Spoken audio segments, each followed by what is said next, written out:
agradecer ao reverendo, né, que me convidou. Não sou digno, né, de estar aqui. Dizer que é muito prazeroso. Amém? Apocalipse capítulo 12, se você quiser ficar em pé, sentado, fique à vontade. Só quero que, se possível, me acompanhar, deixar sua Bíblia aberta. Diz assim, Apocalipse capítulo 12, verso 1. A minha Bíblia tem um título, e o título é A Mulher e o Dragão. Viu-se um grande sinal no céu, a saber, uma mulher vestida de sol, com a lua debaixo dos seus pés, e uma coroa de 12 estrelas na cabeça, que, achando-se grávida, grita com dores de parto, sofrendo tormentos para dar à luz. E viu-se também outro sinal no céu, e eis um dragão grande, vermelho, com 7 cabeças e 10 chifres, e nas cabeças 7 diademas.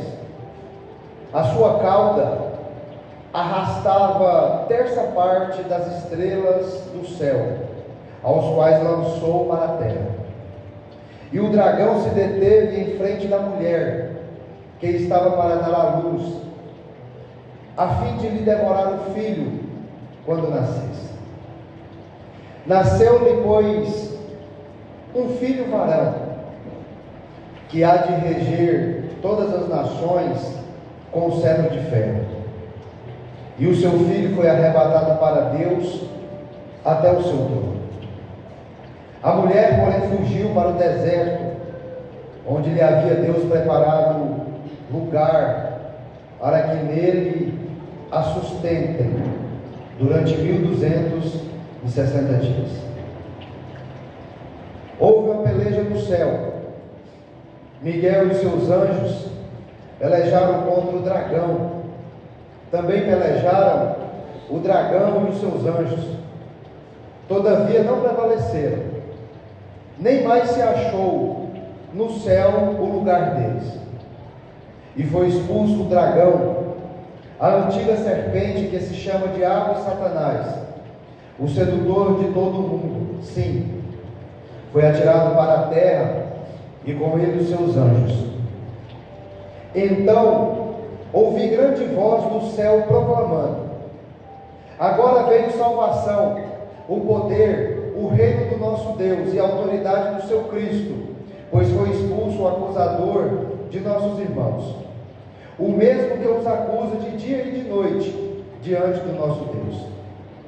Eles, pois, venceram por causa do sangue do Cordeiro e por causa da palavra do testemunho que deram, e mesmo em face à morte não amaram a própria vida. Por isso festejai, ó céu, e vós que neles habitais. Ai da terra e do mar, pois o diabo desceu até vós, cheio de grande cólera, sabendo que pouco tempo lhe resta. Quando, pois, o dragão se viu atirado para a terra, perseguiu a mulher que dera à luz o filho varão, e foram dadas à mulher as 2 asas da grande águia, para que voasse até o deserto, ao seu lugar, aí onde é sustentada durante um tempo, tempos e metade de um tempo, fora da vista da serpente. Então a serpente arrojou da sua boca atrás da mulher água como um rio, a fim de fazer com que ela fosse arrebatada pelo rio. A terra, porém, socorreu a mulher, e a terra abriu a boca e engoliu o rio que o dragão tinha arrojado da sua boca. Irou-se o dragão contra a mulher, e foi pelejar com os restantes da sua descendência, e os que guardam os mandamentos de Deus, e têm o testemunho de Jesus. E se pôs em pé sobre a areia do mar. Amém? Eterno Deus, Criador do céu e da terra, Eu quero essa noite te pedir perdão, Senhor, por todas as nossas falhas, por todas as nossas fraquezas. Eu quero te pedir, Senhor, que essa noite o Senhor venha abrir os nossos corações, que o Senhor venha abrir os nossos ouvidos, a nossa mente, para que nós possamos, Senhor, compreender a Tua palavra. Quero te pedir, Senhor, que nada daqui venha ser para exaltação do homem, mas que venha para exaltar, desde o início dessa reunião até o fim dela, o Teu nome em todo o tempo. Obrigado por tudo que o Senhor tem feito, e obrigado, Pai, por tudo que o Senhor ainda vai fazer, em nome de Jesus. Amém. Pode tomar o seu assento, exaltando e glorificando o nome do Senhor. Amém? Falar sobre o Apocalipse é um desafio, né? Falar sobre todos os 66 livros que tem a Bíblia é um desafio para todo o pregador que se dispõe a fazer isso. E eu me lembro que a primeira vez que eu ministrei aqui foi sobre o Apocalipse, né? Capítulo 3, né? Onde descreve, né, a situação da igreja, né? As 7 cartas, né, que foram escritas para as igrejas da Ásia, né? E o Apocalipse, ele é muito temido, né? Tem gente que não tem coragem de ler porque tem medo, né? O Apocalipse fala sobre dragão, fala sobre besta, 7 selos. O Apocalipse fala sobre uma prostituta que monta num bicho, descreve Jesus cheio de olhos, né? Um cordeiro de uma forma que não é como a gente imagina, né? Descreve 144 mil selados. O Apocalipse fala sobre 4 seres viventes, 24 anciãos, e é uma simbologia que muita gente não lê porque acha que não é capaz de compreender o que nele está escrito. Tem gente que não lê porque tem medo, né? Outros dizem que o Apocalipse não pode ser compreendido, mas toda a realidade é que o Apocalipse é uma carta de amor que Deus deixou escrito para mim e para você. O Apocalipse é como se fosse aquele livro que você tem em casa, ou aquele filme que você já assistiu diversas vezes, que você vê a pessoa bonzinha apanhando, mas lá no final você sabe que ele vai vencer. E o Apocalipse não é diferente. Deus mostra para mim e para você que o final de toda a humanidade, ou o final de todo mundo, é com a vitória da igreja. Às vezes a gente se depara em situações que a gente se sente sozinho, a gente se sente angustiado, a gente pensa em desistir, a gente pensa em voltar atrás, mas queria que essa noite lembrar a você que Deus, ele está no controle de tudo que acontece no mundo, mesmo que todos os dias a gente vê, né, a situação cada vez piorando, e todos os dias eu me pergunto, o que será que vai vir amanhã? O que será que vai vir daqui um mês, um ano? Porque cada vez que se passa, parece que o ser humano está destinado cada vez mais a se destruir. Parece que cada vez mais, parece que a igreja se apaga, né? Parece que a chama da igreja, a luz, ela se diminui em meio ao mundo.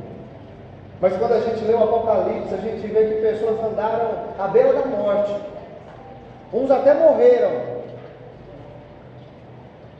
Mas, quando chegaram lá no céu, viram que valeu a pena.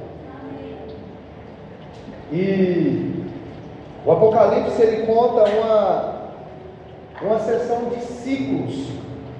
Se você ler todos os 22 capítulos, você vê que o livro, ele é dividido em 7 sessões, desde a primeira até a segunda vinda de Jesus, só que é contada de forma diferente. E o Apocalipse 12, ele é um conjunto com o capítulo 13 e o 14.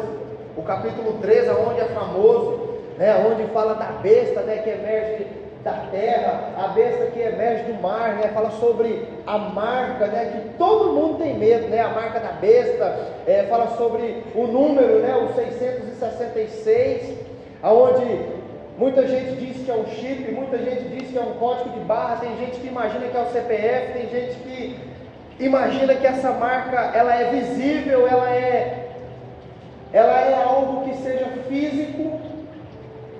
E o texto do Apocalipse 13 diz que ninguém, quando aceitar essa marca, vai ter uma época que não vai poder comprar, não vai poder vender, né? Todo rico, grande, pequeno, pobre, vai ser colocado, né, essa marca, e muita gente fica com medo, né? Quando os nossos celulares ali saiu o chip, né? Teve muita gente que ficou com medo. É vendido na internet, né, o Mondex, né, o chip do tamanho de um grão de arroz, aonde tem gente que usa, né, aonde consegue fazer transações bancárias, abre porta de carro, porta de casa, consegue ser rastreado, né? E tem gente que imagina que isso tudo é o fim dos tempos, e é mesmo. Mas só que a gente se esquece que o capítulo 7 do Apocalipse fala da marca de Deus. A gente cria tanta expectativa no capítulo 13, mas se esquece que o capítulo 7 fala sobre todos os selados que Deus selou antes da fundação do mundo. E eu queria lembrar você essa noite, sabe quantas pessoas o diabo, sabe quantas pessoas que estão inscritas no livro da vida que o diabo vai conseguir levar para o inferno? Nenhum. Porque Deus separou eu e você para a vida eterna. O diabo, ele pode se levantar, você pode passar o sofrimento que for, você pode perder tudo que você tem, mas se você for cristão verdadeiro, Jesus disse que aquele que quiser vir até Ele tem que negar a si mesmo, tomar a sua cruz e seguir. Notem vocês que o versículo 1 vai denotar uma mulher.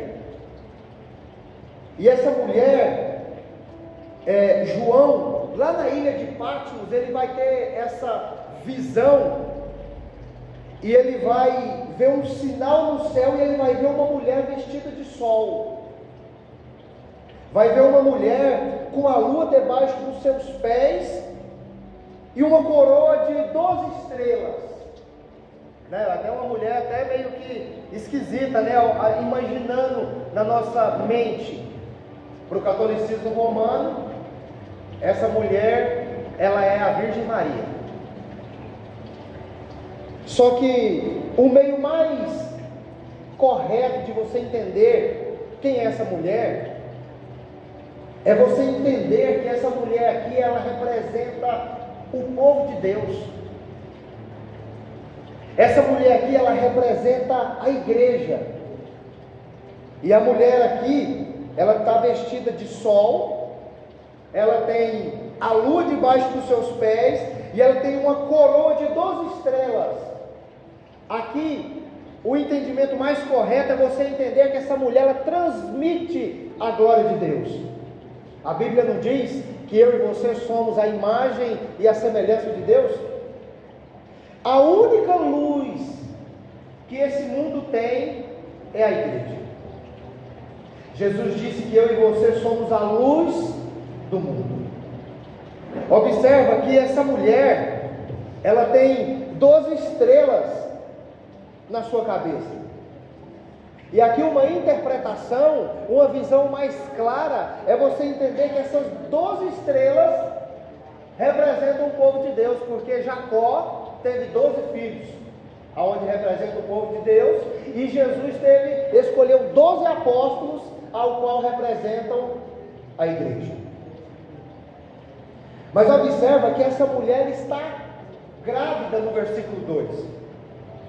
E essa mulher grita com dores de parto, ela sofre tormentos para dar à luz. Quem aqui, né, das mulheres que já teve um parto normal, sabe que antes da criança nascer vem primeiro as contrações, né? A mulher sofre dores intensas, né? E conforme a criança está próxima de nascer, essas contrações elas vêm com mais frequência. E essa mulher que ela está grávida, uma representação de que o Messias viria até essa terra. E o interessante é que o versículo 3 vai mostrar um dragão. É aqui que o povo começa a ficar com medo, porque esse dragão ele é grande, esse dragão ele é vermelho, e esse dragão tem 7 cabeças e 10 chifres e 7 diademas. Quem aqui já viu aqueles filmes, né, medievais, né, já viu dragões semelhantes assim, né, de 7, de 3, de 2 cabeças, né? Esse tem 7. E ele tem 10 chifres e ele tem 7 diademas. Aqui no Apocalipse quer mostrar que esse dragão ele tem poder. Jesus disse que esse mundo jaz do maligno. Jesus disse que o diabo ele não é dono, mas ele domina toda a humanidade. Desde quando Adão lá no Éden, o diabo ele tenta atrapalhar os planos de Deus. Se você ler toda a Bíblia, você vai ver que o diabo tenta impedir, fazer com que os planos de Deus não aconteçam. Lá no Gênesis, ele induziu a Eva, né? Não, você pode comer da fruta, da árvore aqui do conhecimento do bem e do mal. Deus quer que vocês não sejam iguais a eles. E observa que esse dragão, ele tem 7 cabeças. Aqui é uma imitação. Muitos aqui sabem que o número 7 na Bíblia é conhecido como o número da perfeição. Deus ele fez todo o mundo em 6 dias, e no 7º dia Deus viu que tudo era bom, então ele descansou. Observa que esse dragão ele tem 7 diademas, é uma representação de autoridade. Em algumas Bíblias, essa palavra diadema é substituída por coroas. E notem vocês que o versículo 4 vai mostrar que esse dragão arrasta terça parte das estrelas do céu. E quando a Bíblia fala sobre estrelas, ela quer se referir aos anjos. E aqui o versículo 4 quer mostrar a astúcia desse dragão. E é aqui que eu queria abrir um parêntese com vocês, para demonstrar que o diabo ele é derrotado. O diabo já perdeu essa guerra, ele já perdeu essa batalha. O diabo ele não tem autoridade sobre nós, mas ele é esperto. Infelizmente, eu digo a você que o diabo ele é muito esperto. Tiago vai dizer que os demônios chegam diante de Deus, eles tremem. Eles conhecem, o diabo conhece a Bíblia de ponta a ponta. Quando ele foi tentar Jesus, ele faz citações do Antigo Testamento. Você não é filho de Deus? Transforma essas pedras em pães. Não está escrito que se você pular daqui, no Salmo 91, os anjos de Deus não vão te segurar nas suas mãos e não vão te sustentar, para que você não tropece em nenhuma pedra? Observa que o diabo ele conseguiu induzir uma terça parte do céu. E eu estou falando aqui de anjos perfeitos. Ele induzir a você é fácil, porque nós somos pecadores. Agora ele é tão astuto, ele é tão sagaz, que ele conseguiu enganar uma terça parte do céu. E esses anjos, ao quais eram anjos do céu, se tornam demônios. E o versículo 4 continua e diz que esses anjos, ou essas estrelas, foram lançados para a terra. e esse dragão ele vai ficar diante da mulher para tentar devorar o filho antes que ele nascesse. E observem vocês que em todo o Antigo Testamento o diabo tenta impedir o nascimento de Jesus.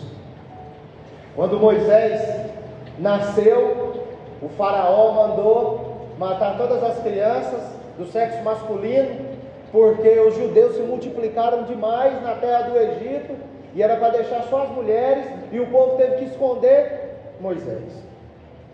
Davi, quando derrotou Golias, a Bíblia vai dizer que por diversas vezes Saul perseguia, queria matar Davi. Se nós pegarmos o Gênesis, nós vamos ver que Caim matou Abel, e Deus precisou então fazer com que Adão gerasse Sete, para que a linhagem do Messias pudesse não acabar, para que no tempo certo o Messias pudesse vir à terra. Observa que o versículo 5 vai mostrar que esse dragão, ele não conseguiu impedir o nascimento desse varão ou desse menino. Então o versículo 5 diz que nasce a criança, e ele vai reger todas as nações com vara de ferro.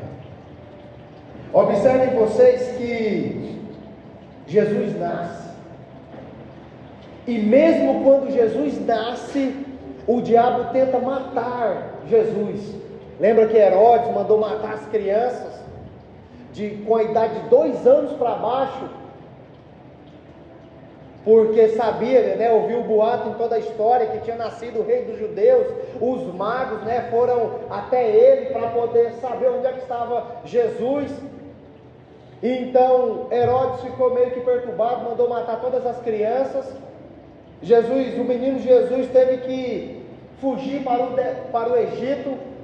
Ali tudo era o dedo do diabo tentando impedir que o Messias concluísse o seu propósito na terra. Observem que o diabo não conseguiu impedir. E o versículo 6 vai dizer que a mulher fugiu para o deserto, aonde havia Deus preparado um lugar para que ela fosse sustentada.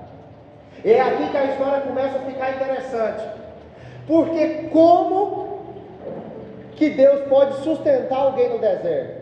E se você quiser entender melhor o Apocalipse, você precisa do Antigo Testamento. Porque lembra quando o povo saiu da terra do Egito, aproximadamente 2 milhões de pessoas atravessaram o Mar Vermelho, e uma caminhada que era 40 dias e 40 noites, se tornou 40 anos, e essa caminhada foi no deserto. Lá no deserto foi o povo que mais viu as maravilhas de Deus. A grávida lá no deserto, ela ganhava filhos e não morria. De dia, quando se andava, aquele calor escaldante, tinha uma nuvem que protegia aquele povo. Aquele povo sentia sede e a água brotava da rocha. Aquele povo sentia fome, Deus mandava pão do céu, Deus mandava carne para sustentar o povo. A criança que saiu da terra do Egito, a criança israelita, ela ganhava a sua roupinha, e conforme ela crescia, a roupa crescia junto com ela. Eles caminhavam no deserto e a sandália não se consumia. E quando vinha o frio à noite, porque o deserto chega a temperaturas muito baixas, tinha uma coluna de fogo que, além de clarear o caminho, ainda esquentava o povo. E é aqui que eu quero dizer a você que o mundo ele é um deserto. O mundo ele é um deserto para mim, para você. Você não encontra nada de proveitoso no mundo. O mundo, cada vez que passa, ele seca. Cada vez que passa, o mundo vai de mal a pior.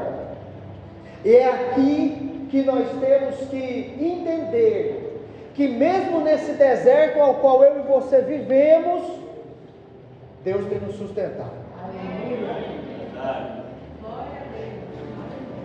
João vai dizer: não ameis o mundo, nem no que no mundo há, porque aquele que ama o mundo, o amor do Pai não está nele.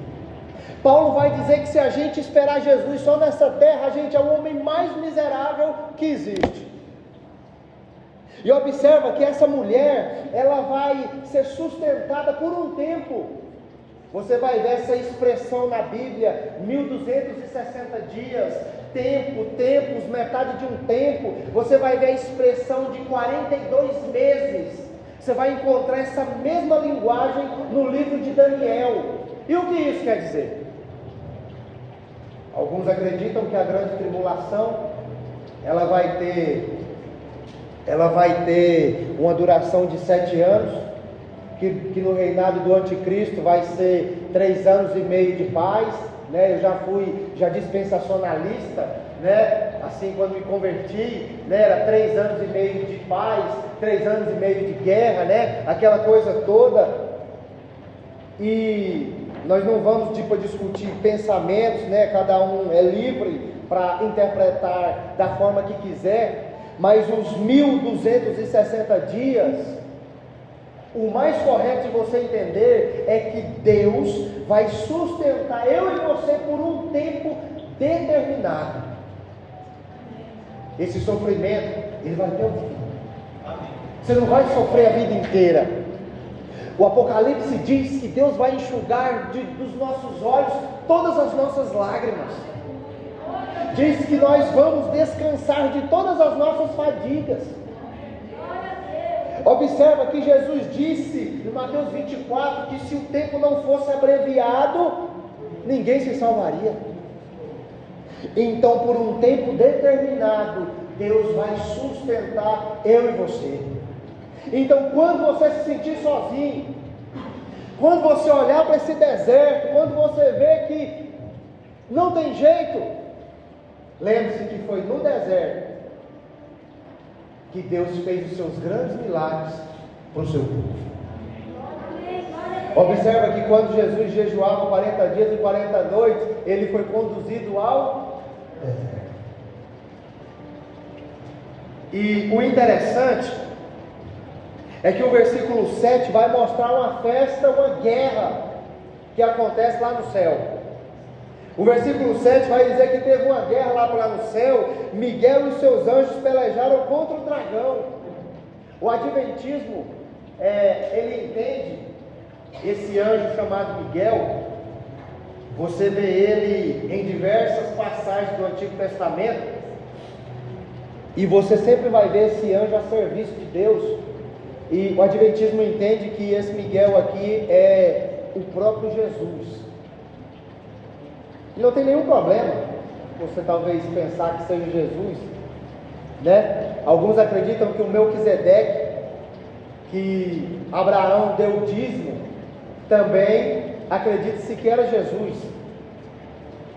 Mas o que o texto quer nos mostrar, independente se o anjo é Jesus ou não, é que houve uma guerra no céu e que o dragão foi expulso.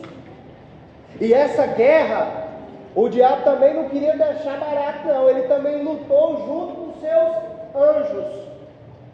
E o que aconteceu? Deus não precisava nem lutar, né? Porque com Deus não tem luta, né? Tem um homicídio, né? Quem vai lutar contra Deus, né? Observa que o diabo, ele perde a batalha lá no céu, ele perde o direito de nos acusar. Porque o versículo 9 vai chamar o dragão de antiga serpente, a serpente lá do Gênesis. E o versículo 9 diz que agora começa a chamar o dragão de diabo e Satanás. A palavra diabo quer dizer acusador. Satanás é aquele que se opõe, adversário. O diabo vai perder lá no céu a guerra. E O interessante que eu queria que você me acompanhasse, quero gastar mais tempo aqui, que o versículo 9, João vai usar a expressão sedutor. E eu quero dizer a você que existem muitos países aí, o pastor falou aqui uma vez, sobre um missionário a qual eu acompanho, ele, e ele está lá na Índia, e a gente vê que a perseguição acontece, não só na Índia, mas em diversos lugares do mundo. Muita gente é perseguida por causa de Jesus, mas aqui no Brasil, o diabo não é perseguidor, o diabo ele é sedutor. O diabo, ele tenta nos seduzir todos os dias. Mas aí alguém pode se perguntar: irmão David, como que ele nos seduz? Olha para as novelas, olha para os teatros, olha para os filmes. Agora tem aí, né, os aplicativos aí, aqueles que passam vídeo curto, eu esqueci o nome, é o TikTok, o Kawaii. Observa que o diabo ele tenta nos induzir de todas as formas. Hoje é normal o casamento homoafetivo. Hoje existe igreja liderada por pessoas do mesmo sexo. Existe igreja inclusiva que aceita você e não exige, não prega sobre o pecado. Tem um pastor nos Estados Unidos, o nome dele é John Osteen. Ele afirma claramente que não prega sobre inferno nem sobre pecado na igreja dele, porque os irmãos já chegam cansados, têm uma vida cansativa, trabalham o dia inteiro, vai ficar ouvindo sobre pecado, sobre renúncia, sobre inferno, sobre fogo. Observa que o diabo tenta seduzir o tempo todo. Hoje a vaidade tem tomado conta do coração do homem. Hoje a vaidade tem tomado conta da igreja. Hoje líderes são brigados com outras igrejas, pessoas que romperam com o ministério e gera ali aquela guerra. Alguém que é famoso sai da igreja, lota de gente atrás. O diabo hoje ele é sedutor. E se eu e você não vigiarmos, a gente cai nessa sedução. Paulo vai dizer que não é de admirar dele se transformar num anjo de luz. Observa que o diabo, o sedutor de todo mundo, aqui no Brasil ele tenta nos induzir. Você tem que estar em busca do corpo perfeito. Hoje já viu que a gente vive a 360 km por hora, a gente não tem tempo para mais nada. Eu me lembro esses dias, eu estava lendo aqui, estava lembrando, assim que passou, parece que foi esses dias que a gente estava instalando os ar-condicionados para passar o final de ano. Parece que foi esses dias que o pastor Ed pregou aqui em janeiro, mas já está no meio do ano.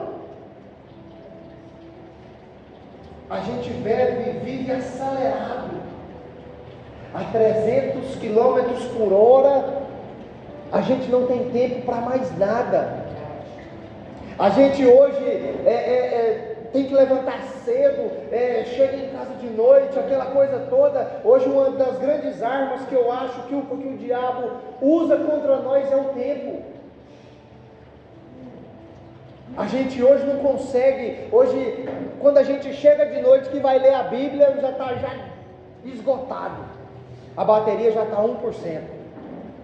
E aí, como a gente é um ser humano, ninguém aqui é de ferro, bate o cansaço, todo mundo, eu vou dormir, amanhã eu leio, amanhã eu oro. Tem uns que são mais modernos, né? Postam a oração no WhatsApp, né? A gratidão a Deus, aquela coisa toda.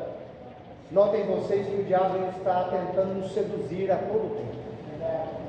Observem vocês que Pedro vai dizer que o diabo ele nos rodeia como um leão. Quem aqui assiste aqueles documentários de animais, você vê que o leão, a onça, né, ele fica quietinho ali, esperando o momento certo de atacar. Observa que o diabo, o sedutor de todo mundo, ele perdeu a batalha lá no céu. Perdeu de que forma?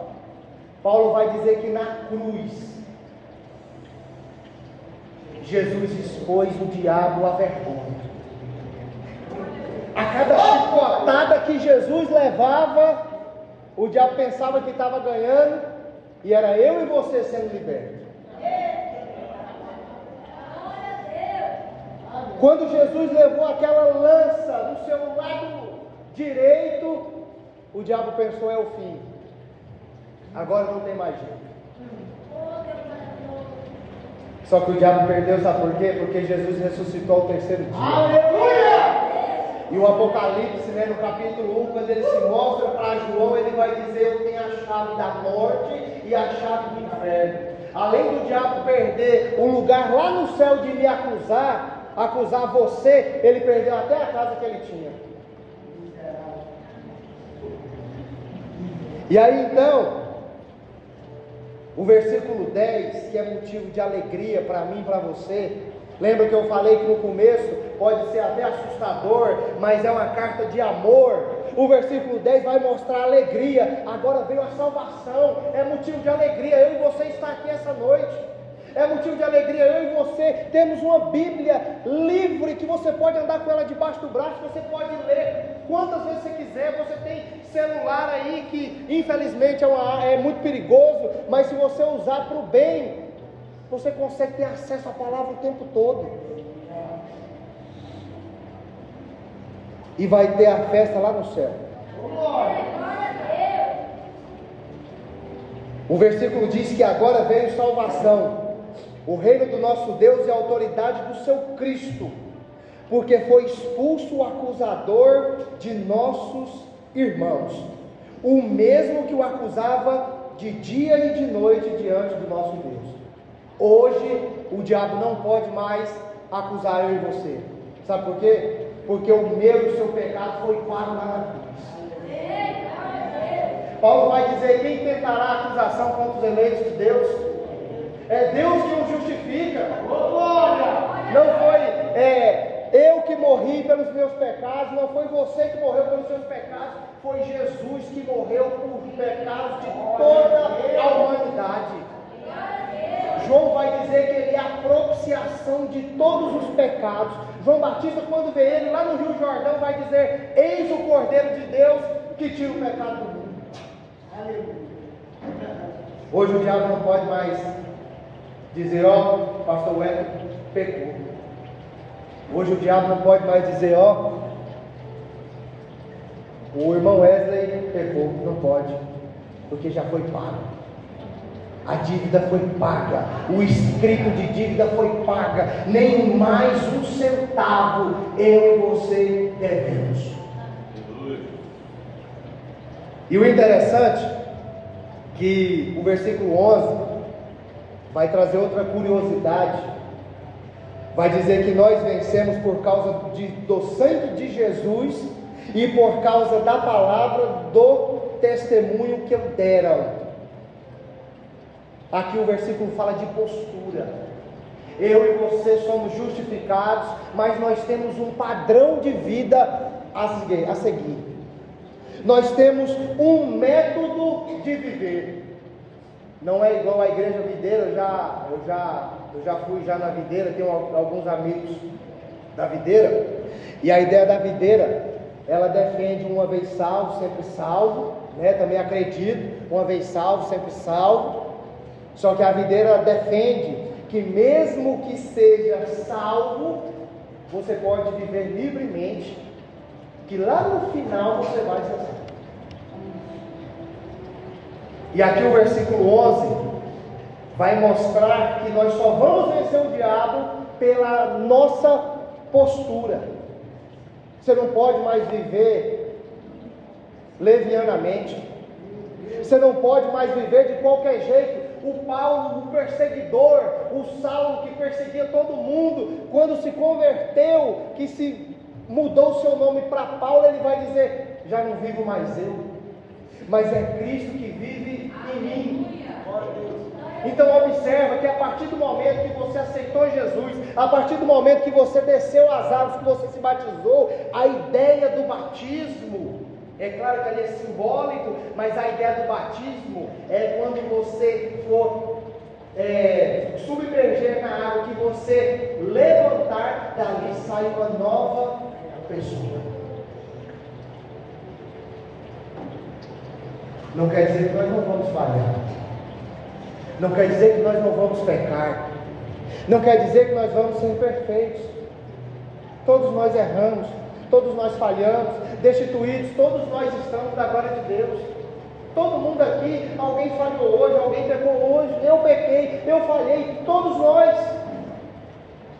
Só que a partir do momento que a gente se arrepende, a partir do momento que a gente se arrepende verdadeiramente, igual o Zaqueu, Senhor, se eu tiver roubado, Senhor, daquela pessoa, eu vou devolver 4 vezes mais. Zaqueu chegou ao entendimento da pessoa ao qual ele era. E o interessante é que Zaqueu vendeu metade dos seus bens e deu aos pobres. Observa que eu e você somos salvos pelo sangue de Cristo. Eu e você somos lavados, somos remidos. Mas eu e você precisamos viver diferente. Não é defender o título da igreja, mas é olhar e ver ali, lá em Atos vai dizer que os apóstolos andavam e lá foram pela primeira vez chamados de cristãos. E a palavra cristão quer dizer pequeno Cristo, imitador de Cristo. Paulo vai dizer que nós temos que imitar o Senhor Jesus. E a situação começa a complicar. Observa que o versículo 11 diz que mesmo à face da morte não amaram mais a sua vida. Se eu perguntar aqui quem quer ir para o céu, todo mundo levanta a mão. Mas se perguntar quem quer morrer, ninguém quer. Paulo vai dizer: enquanto eu viver, eu vou viver por Cristo. Mas quando eu morrer, vai ser lucro. Observem que o versículo 12 tenta nos intimidar, a gente às vezes fica com medo, que diz assim: festejai, ó céus, e vós que neles habitais, ai da terra e do mar, pois o diabo desceu até vós, cheio de grande cólera, sabendo que pouco tempo lhe resta. Essa palavra cólera aqui quer dizer grande fúria. O diabo ele desce furioso diante de nós, todos os dias. Sabe por quê? Porque ele vê Cristo em nós. Ele vai se levantar amanhã, ele vai se levantar hoje, talvez quando essa reunião acabar. Talvez o diabo, você não sabe o que te espera. Eu não sei o que me espera amanhã. Eu e você estamos sujeitos.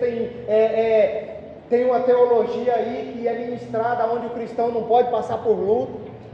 Se o cristão passa por aflição, se o cristão perdeu o emprego, é porque ele não deu o dízimo.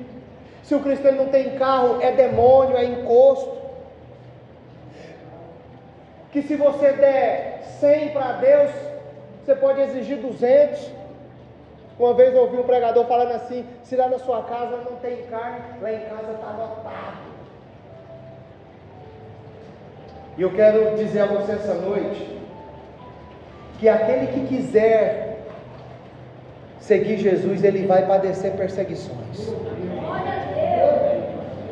Todos os apóstolos, com exceção de João, foram martirizados por causa do Evangelho. O maior profeta pisado na terra, João Batista, teve a sua cabeça servida num prato.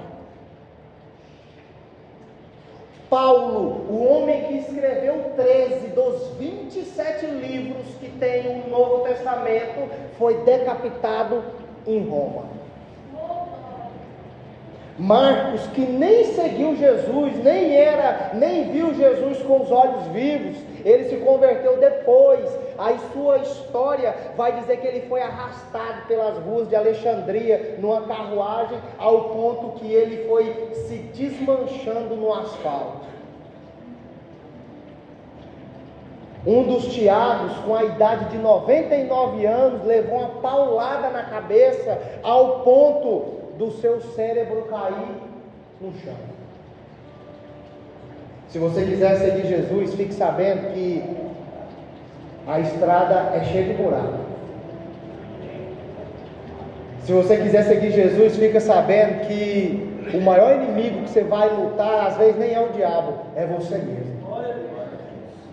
Se você quiser seguir Jesus, entenda que não é da forma que você quer.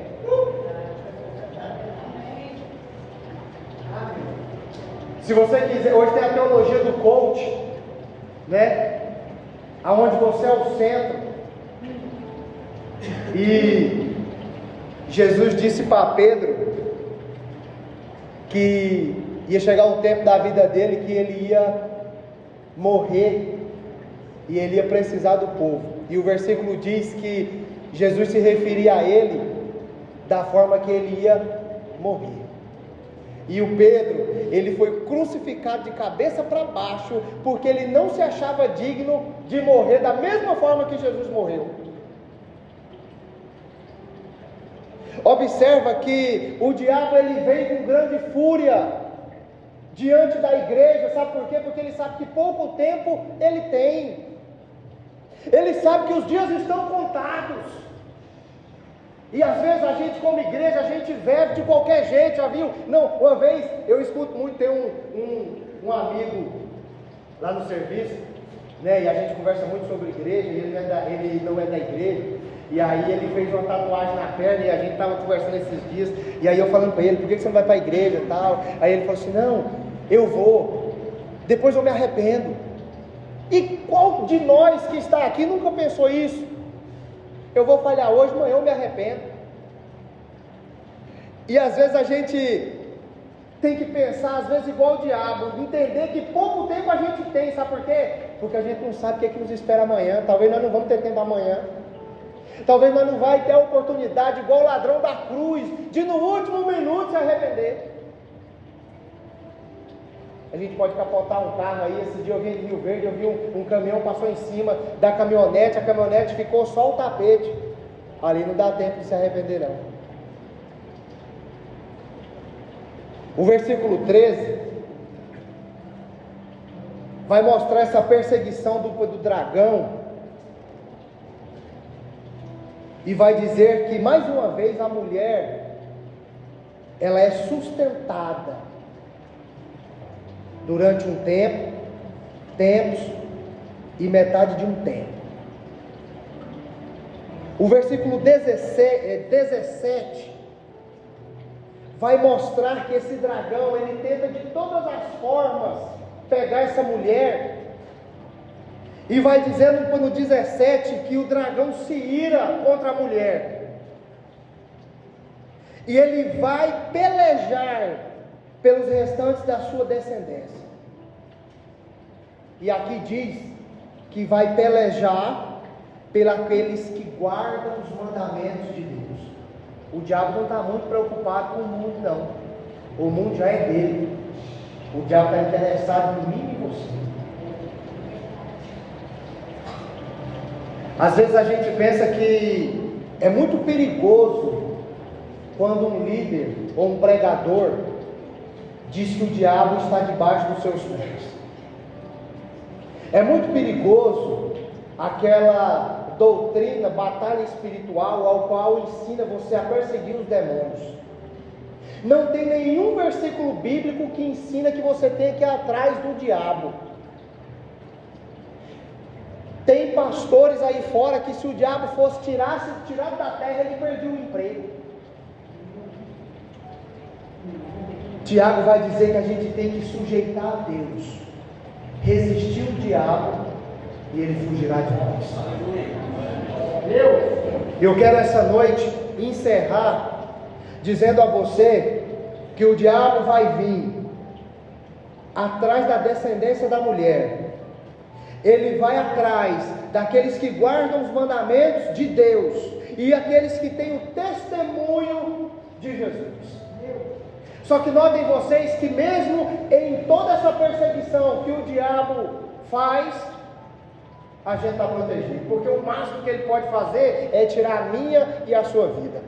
E o Apocalipse 13 vai dizer que a besta vai lutar contra os santos e vai vencer os santos.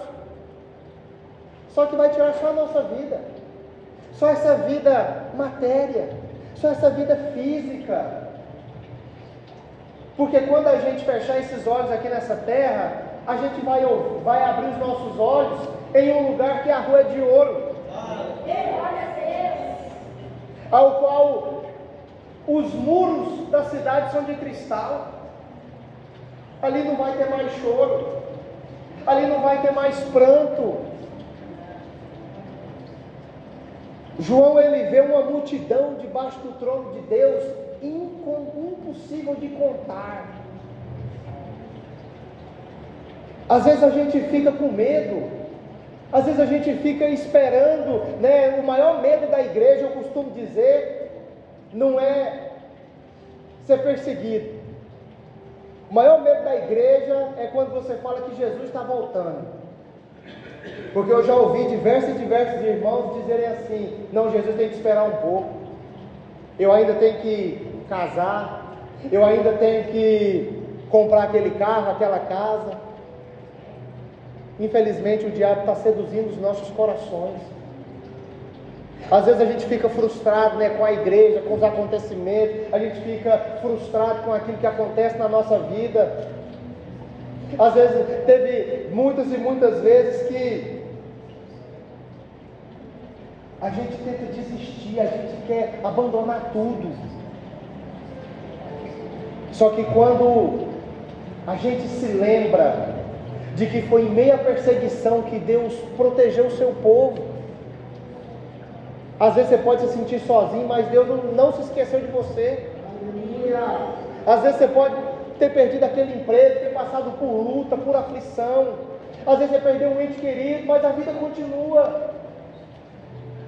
O alvo é Cristo, o alvo é o céu. Tem gente que quer sair dessa terra para sair das dificuldades, das lutas. As pessoas cometem suicídio porque querem ficar livres dessa opressão. Precisamos essa noite entender: o diabo vai vir atrás de nós, vem. Mas se ele nos matar, se Deus permitir ele nos matar, fica tranquilo, porque você vai para um lugar aonde ninguém nunca conseguiu ver, coração nunca conseguiu sentir. É incomparável o que Deus tem reservado para todos aqueles que o amam. Vamos essa noite nos alegrar, saber que o Cordeiro de Deus venceu, em saber que o diabo é um derrotado, saber que ele pode perseguir, ele vai perseguir a igreja mesmo. Ele vai tentar seduzir amanhã. Quantas e quantas pessoas, hoje o mundo gira em torno do entretenimento. Agora a moda de todo mundo fica falando depois dessas bonecas, e até hoje eu não sei o que é isso. Só sei que gente me contando que a mulher tinha uma boneca e foi lá no hospital, aquela coisa toda, e até hoje eu não estou entendendo nada. Mas eu quero dizer a você que o mundo pode estar na loucura, o mundo pode estar na aflição, o deserto pode estar secando cada vez mais, mas Deus vai proteger o seu povo. Aleluia! Quando Deus mandou as 10 pragas lá no Egito, que a 10ª praga viu um anjo da morte, Deus manda Moisés, orientar o povo para matar um cordeiro e passar sangue nos umbrais das portas. Ali uma representação de Jesus, do sangue de Jesus. Eu e você estamos protegidos por esse sangue. Eu e você somos selados. O Apocalipse 7 diz que Deus marcou os seus seguidores, aqueles que o seguem de dia e de noite. Fica tranquilo, isso aqui tudo vai passar um dia. O que nós temos que fazer é igual o texto nos ensina: nos alegrar, fazer festa, porque Jesus venceu por nós. Queria que você se colocasse de pé essa noite, fechasse os seus olhos, pudesse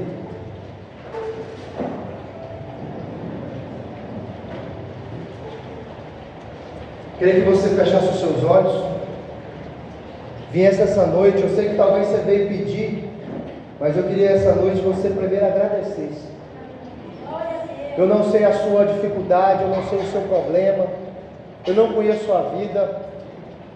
Eu sei que às vezes você pode querer desistir hoje, amanhã, mas eu quero dizer para você que na cruz do Calvário, Jesus não desistiu de você. O diabo pode te perseguir amanhã, hoje, mais tarde, semana que vem. Ele pode estar planejando, e ele está planejando. Mas aquele que perseverar até o fim, isso vai ser salvo. Possamos a partir de hoje sair daqui entendendo que eu e você fomos comprados. Você não está sozinho nessa jornada. Abra seu coração e deixe que Deus faça o resto. Eu não sei da forma, não sei como que Ele vai fazer, eu sei que no final vai dar certo. Quando o povo estava diante do Mar Vermelho, que não tinha navio, não tinha uma jangada, não tinha nada, Deus abriu o Mar Vermelho para todos os israelitas passarem em terra seca. Quando Jesus estava no barco, que a tempestade se levantava, Jesus acalmou a tempestade. Não sei da forma que Deus vai fazer, só sei que no final vai dar certo. Eterno Deus, Criador do céu e da terra, eu quero essa noite, Senhor, te agradecer. Te agradecer, Pai, por tudo que o Senhor tem feito. Que nós possamos essa noite, Senhor, festejar. Possamos essa noite, Senhor, nos alegrar. Que possamos essa noite, Senhor, abrir o nosso coração e entender que mesmo que a figueira não floresça, mesmo, Senhor, que ainda tudo esteja, Pai, mesmo que tudo esteja, Senhor, operando o contrário, eu sei que o controle está nas suas mãos. Eu sei que os seus caminhos, Pai, são inexplicáveis. Eu sei que os seus pensamentos, Senhor, vão muito mais além daquilo que eu posso pensar. Eu não sei, Pai, qual é o propósito, eu sei qual é o objetivo. Eu sei que no final, Pai, o Senhor vai fazer o impossível se tornar realidade. Eu sei, Senhor, que o choro pode durar uma noite. Eu sei, Pai, que a gente pode se entristecer hoje, mas a alegria ela vai vir pelo amanhecer. Deus, obrigado por tudo que o Senhor tem feito. Obrigado, Senhor, pela oportunidade que o Senhor tem nos dado. Obrigado, Pai, por tudo. Mesmo a gente não merecendo, mesmo a gente sendo falho, mesmo a gente sendo pecador, o Senhor, Pai, tem cuidado de todos nós. Nos ajuda, Senhor, a seguir em frente. Segura, Senhor, nas nossas mãos. Nos ensina, Pai, a ler mais a Tua palavra. Nos ensina, Senhor, a meditar cada vez mais. Nos ensina, Senhor, me ensina a amar o próximo. Nos ensina, Senhor, a perdoar. Nos ensina, Senhor, a não olhar para a direita, não olhar para a esquerda. Pai, mas que nós possamos, Senhor, olhar somente para o Senhor. Obrigado, Pai, por tudo que o Senhor tem feito. Perdoa, Senhor, todas as vezes que nós pecamos. Todas as vezes, Senhor, que nós falhamos. Todas as vezes, Senhor. Todas as vezes, Pai, que a gente tentou voltar atrás.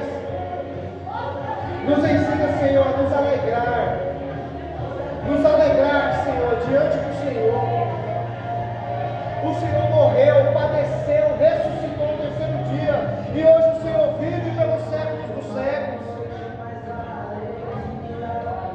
Nós só temos, Senhor, que te agradecer. Nós só temos, Senhor, que te agradecer por tudo, Pai. Dá força para o teu povo. Conforta os nossos corações. Abre, Senhor, a nossa mente. Abre o nosso entendimento, Pai.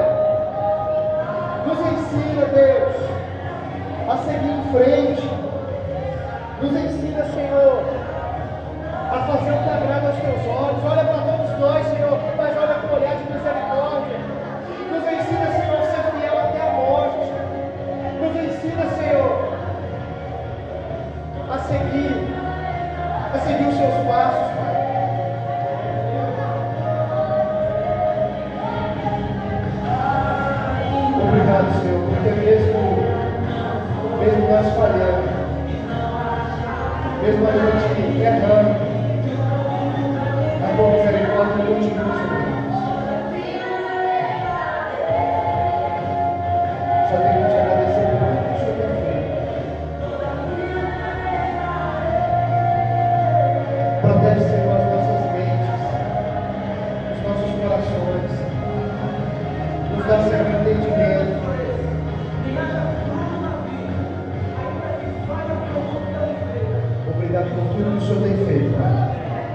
É o que eu te peço, te exalto e te glorifico. Em nome de Jesus. Amém? Aplausos.